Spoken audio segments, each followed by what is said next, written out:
இவ்வளவு நாள் உங்க ஊரோட பேரை நீங்க தப்பா சொல்லிட்டு இருக்கீங்க. தமிழ்நாட்டில் இருக்கக்கூடிய பல ஊர்களின் பெயர் மருவி இருக்கிறது நமக்கு தெரியும். ஆனா அந்த மருவிய பெயரின் உண்மையான ஊர் பெயர் என்னங்கிறது உங்களுக்கு தெரியுமா?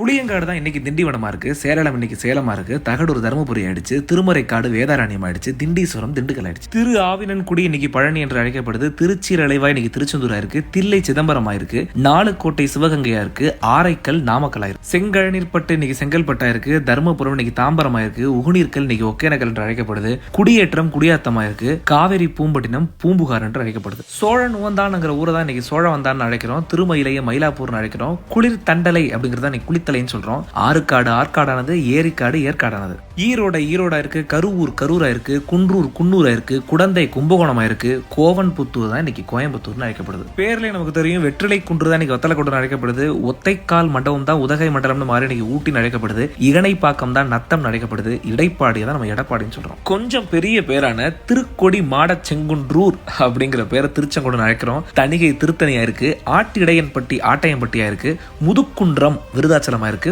புலிக்காடு பழவேற்காடா இருக்கு, பல்லவன் தாங்கல் இன்னைக்கு பழவன் தாங்கலா இருக்கு, பல்லாவரம் பல்லவபுரமா இருக்கு, மாமல்லபுரம் மகாபலிபுரமா இருக்கு. அப்புறம் இது உங்களுக்கான கேள்வி, இன்றைய பொள்ளாச்சியின் பழைய பெயர் என்ன? அதை நீங்க தான் காமெண்ட்ல சொல்லணும். ஒவ்வொருத்தருடைய காமெண்ட்டை கண்டிப்பா நான் படிப்பேன். இந்த காணொலியை பாக்குற நீங்க எந்த ஊருங்கிறத காமெண்ட்ல சொல்லுங்க. அப்புறம் உங்களுடைய ஊர்க்காரங்களுக்கு இந்த காணொலியை பகிர்ந்து உங்களுடைய ஊரின் பழைய பெயரை அவங்களுக்கு சொல்லிக் கொடுங்க.